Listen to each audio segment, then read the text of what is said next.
Hey, this is Wargamer Sean. I'm back. I'm going to talk about the Codex Supplement that is Waaagh Ghazghkull, which is a pretty cool one. I was excited that they were going to do it right after the Orc Codex, and I actually think it's a really cool supplement.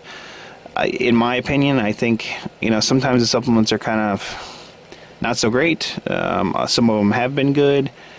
But I think this one is one of the ones that will be good, kind of like Iandin and Clan Raukan. I think those have been good supplements. There have been some that haven't been quite as good, like Sentinels of Terra, that sort of thing. I think this is cool. I think it's cool that it's one dedicated to Ghazghkull. I happen to like Ghazghkull a little bit. Obviously, if you watch my videos, you already know this. So, the forces of the Great Waaagh,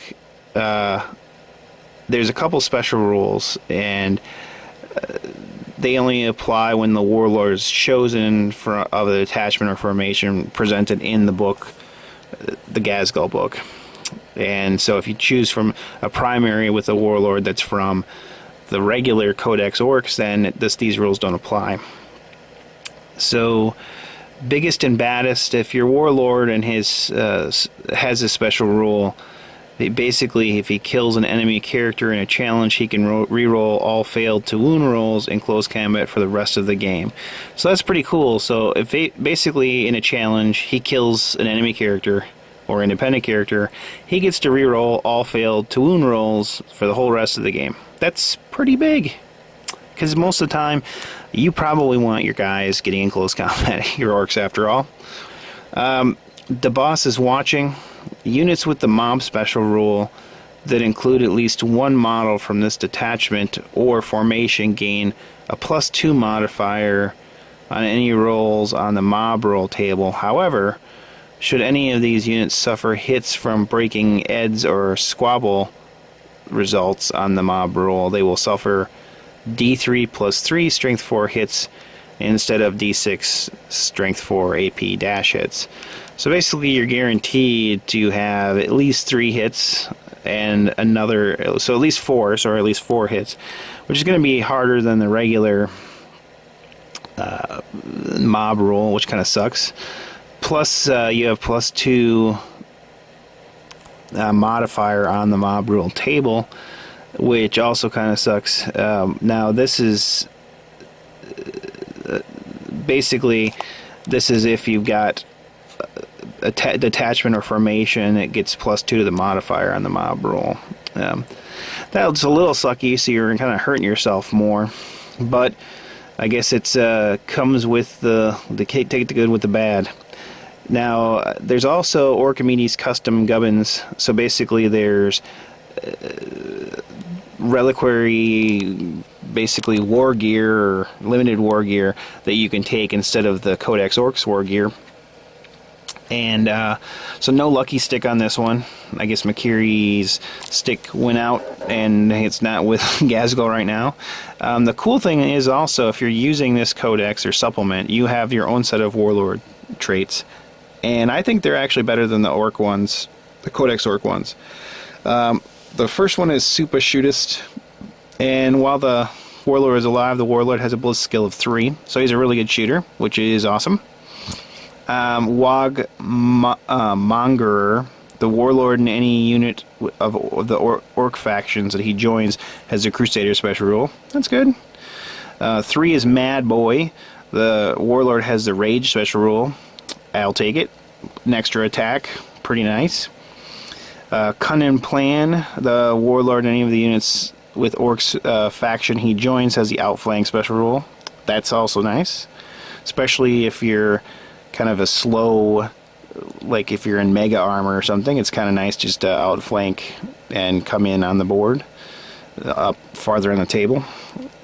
Calling in a favor, nominate one weapon carried by your Warlord, and that weapon has a Master Crafted special rule. Note, however, that this cannot be applied to any of the Orchimedes custom gubbins. So, a Master Crafted weapon, I wouldn't cry about that. Heck, I would actually probably put it on a claw, and you can reroll 1 claw attack in close combat, you know. Dead Ard, the Warlord, has the Feel No Pain special rule, so he gets a Feel No Pain special rule for free, which is also nice. Now, the custom gubbins, let's go through those quick. There's the Choppa of the Ragnarok, so it's basically +2 strength, it's AP 5, it's melee 2-handed Grand Destiny. Now, Grand Destiny, at the end of the assault phase in which the bearer of the Choppa of Ragnarok inflicted 1 or more casualties, the weapon's strength modifier is increased by 1 and its AP is lowered by 1. But these effects are cumulative for the rest of the battle. They cannot be made better than +6 strength and AP 1. So that's still pretty good. It's 20 points, and you can basically get a really high strength, you know, Choppa and an AP 1 Choppa. Although, I don't know, man, I'd still probably go with the Power Claw, honestly. But it's a cool one. I think it's a little better than the one that from the Codex Orcs that has the Ed Choppa rule, where if it rolls a 6, it's instant death. The big boss pole is 20 points. Any unit with the Orcs faction that joins the bearer of the big boss pole has a Fearless special rule. That's awesome. So basically another way to give somebody Fearless, which is always nice because you kind of need it, especially with the boss's watching rule. The Super Cyborg is 50 points. That's kind of expensive, but the Super Cyborg confers Feel No Pain 5+, and it's Eternal Warrior and Relentless special rule, which is nice. Although if you're in Mega Armor, you're already Relentless, but you know, if you're in regular armor, you can basically fire heavy weapons. So basically, you give it to your big mech, and he could fire his, you know, big guns and not have to worry about moving and shooting. So a shock attack gun could shoot. Although I don't know if I'd put it on a big mech. Then the next one is the Killer Claw, and that's strength ×2, AP 2. Melee, Deadly Killy, Specialist Weapon, Unwieldy. It's 40 points. And Deadly Killy, the controlling player can choose to exchange all of the wielder's attacks, close combat attacks, for a single attack from the end with the instant death special rule. I don't know, like that one, I mean, it's cool, but honestly, most of the time you're strength 10, you're probably already going to be causing instant death.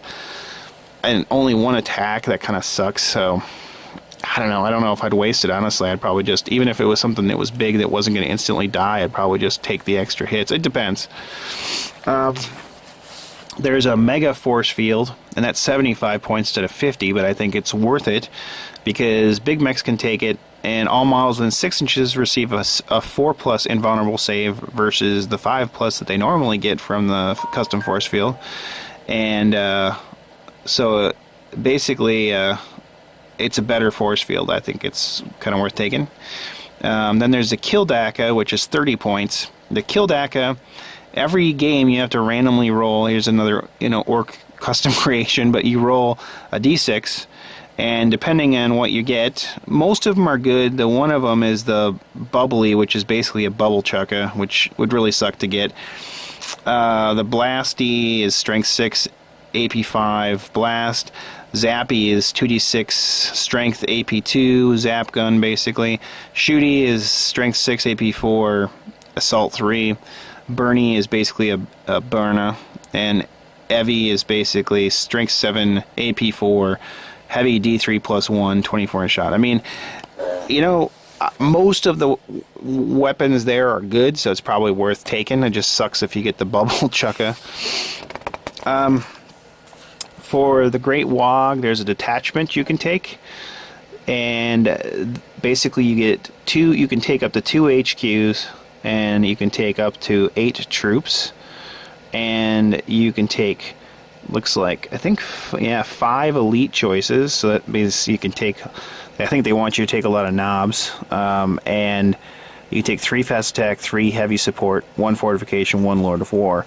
And basically the command benefits are the biggest and the best, and the boss is watching. The right boss for the plan, basically, if the detachment is chosen as your primary detachment, you can re-roll the result when rolling on the Waaagh Ghazghkull Warlord traits. and then teleport a strike. Before deployment, roll a d6 for each of the non-flyer units in the detachment, adding +1 to the result if the unit's battlefield roll is troops, and on a roll of a 6, that unit deep strikes. So that's kind of cool, and troops are going to deep strike on a 5-up. It's pretty nice. So that's the detachment. Now you don't have objective secured in that one, so your troops aren't objective secured, but not bad. Now there's some formations in here. I think this first one is awesome sauce. It's probably expensive, but I think it's still pretty dang cool. Basically, this formation is Council of Waaagh. It has Ghazghkull, Maagur, Thraka in it. It has Mad Dot Grotznik, so they're fearless and they gotta feel no pain. It's got 2 war bosses, which are basically Ghazghkull's lieutenants, and basically both of them have +1 to their weapon skill profile, just given to them automatically. And then there's 1 big mech in the group and 1 unit of knobs. One knob must be equipped with a Waaagh banner. Not terrible, because basically you're getting +1 to the weapon skill. So basically your lieutenants are getting +2 to the weapon skill. So the boss mob, all models in the formation must be deployed as a single unit. Models with the independent character special rule cannot choose to leave or join the unit. So basically the unit is what it is, and it's not doing anything. It's staying together. The banner of the Great Waaagh, as long as the bearer of the Waaagh banner is still alive, all models in the same unit have fearless special rule, which they already had with Mad Doc, so I don't know why they did that. +1 to weapon skill, and in addition, all friendly units within 12 inches reroll failed morale checks and pinning checks. So that's a nice bonus. Ghazghkull lieutenants we've already talked about, and at the start of each battle before deployment, make 2 rolls on the Waaagh Ghazghkull Warlord traits table, rerolling duplicates, and apply both to the result to Ghazghkull Thraka in addition to his standard Warlord trait, which is the Waaagh. So basically he gets like 3 Warlord traits, which is pretty awesome. I think this is a really cool one, and it's kind of a way to take him as a formation, and if you had the points, you could potentially still get a Stompa in there too, because Ghazghkull's not taking up your Lore of War slot. So, kind of cool. Ghazghkull's Bully Boys, basically you need to take 3 units of Mega Knobs. All models must have, or all units must have 5 models at least. And Bully Boys in this formation, you add 1 to the weapon skill characteristics for the model. So they're basically 3 units of Mega Knobs that are an increased weapon skill +1, which is kind of cool. It could get a little pricey, but the next one is the Vulture Squad, and that one is Boss Zagstruck and 3 units of Storm Boys. And basically they have the biggest and the best and the boss's watch and rules, special rules, and then dead on target-ish. All units in the formation begin the game in reserve and must arrive via deep strike. However, units from this formation only scatter d6 when arriving via deep strike, which is nice. Ard Itters, the Hammer of Wrath attack, made by Stormboy units in a unit that's joined by Boss Zagstruck, gain the Shred special rule as long as he is part of the unit. So that's nice. It kind of makes up for him kind of sucking in this edition, but basically his unit gets Shred, so they get to reroll the wound, which is nice, especially after the charge. And then the Vulture Squad, during deployment, the controlling player can choose to form Boss Zagstrut and all of the units of Stormboys in this formation to a single unit known as the Vulture Squad. Zagstrut cannot leave the unit. The Vulture Squad counts as 3 victory points for the purposes of victory points if it's completely destroyed. So you could, it's kind of neat because, I mean, basically you could take 3 units and hell, I mean, they can be 30 boys in it. So you could have 90 Stormboys and Zagstrut and they all have Shred. That's pretty amazing, honestly. Or you could just take 3 units of 10 and you have a mob of 30 with Zagstrut. I mean, that's, you know, it's a good formation. It makes Zagstrut a little bit more playable. I think as an HQ, I just don't think he's worth it, but in the Vulture Squad, I think it might be. So this is kind of a way to play Zagstrut, which is a little better than the last, you know, in the regular Codex Orcs.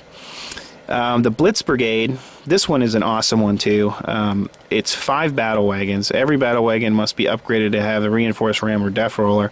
Well, I'd be taking the ram because the death roller is, to me, not worth it. Basically, the botch is watching.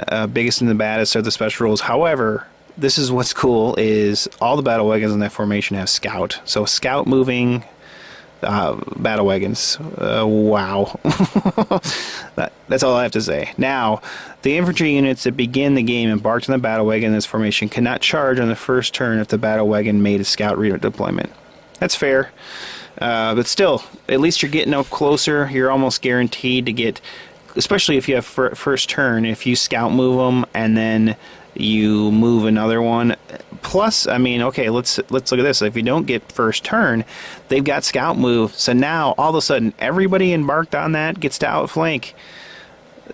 There's just nothing bad about that. I mean, the Blitz brigade, let's face it, it's awesome. And you get 5 battle wagons. You can never get 5 battle wagons unless you're taking like a double CAD.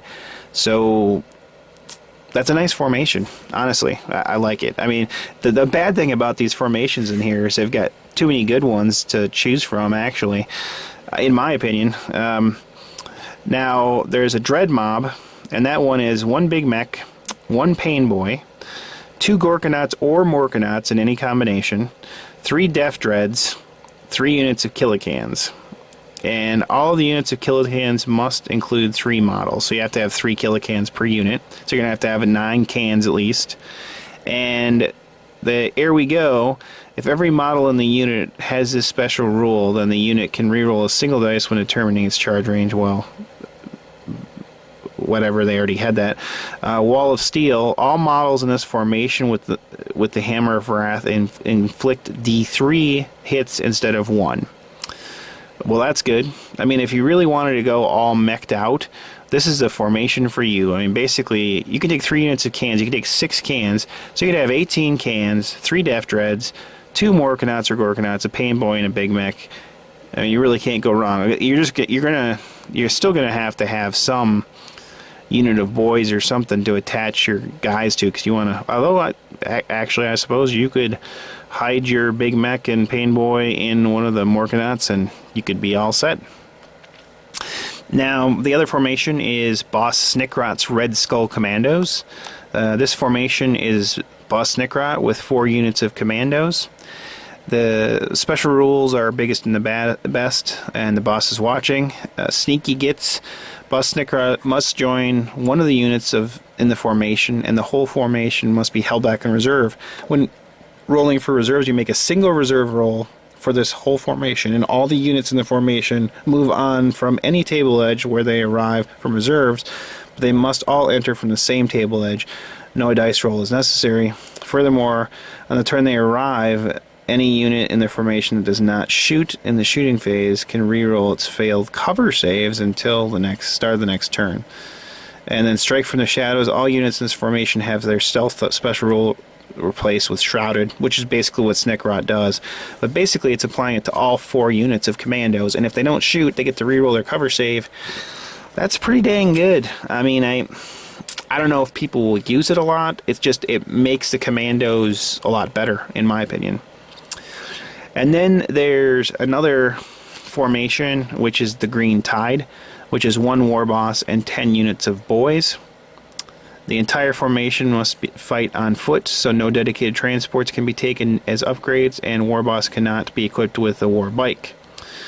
So that kind of sucks, but Green Tide, all the units of boys in the war boss form a single unit, so basically it's it's at least 100 boys or more and a war boss. And basically the war boss cannot leave the unit. The Green Tide counts as 11 units for purposes of victory points if it's destroyed. If it ever rolls a breaking edge or squabble result on the mob roll, the results are allocated by the formation's controlling player. Models in the Green Tide gain the Hammer of Wrath special rule if they roll 10 or more on the charge. And the formation, the war boss is your warlord. He basically can use the Waaagh every turn after the first. So it's kind of like Codex Orcs, just a little bit different. It's pretty neat, I think. So that's kind of the Codex Orcs. There's some, Waaagh Ghazghkull. There's some special missions and stuff in there, but basically that's the meat and potatoes of the Codex. I personally like it. I'm planning on using it, or at least a formation with Codex Orcs CAD, but probably the Waaagh Ghazghkull is the primary because I like the Warlord traits and I like the formations. I think this Codex is good. I think if you're an Orc player, you definitely should get it, buy it, because I think it's worth it. I know some people don't like supplements. I think this supplement is really good. So, worth the buy. That's about all I have to say about that. This is Wargamer Sean. Hope you enjoyed the battle report. I'll talk to you later. Goodbye. Goodbye. Goodbye. Goodbye. Goodbye. Bye-bye. Goodbye. See ya. Bye for now. Bye for now. Goodbye. I like bottoms.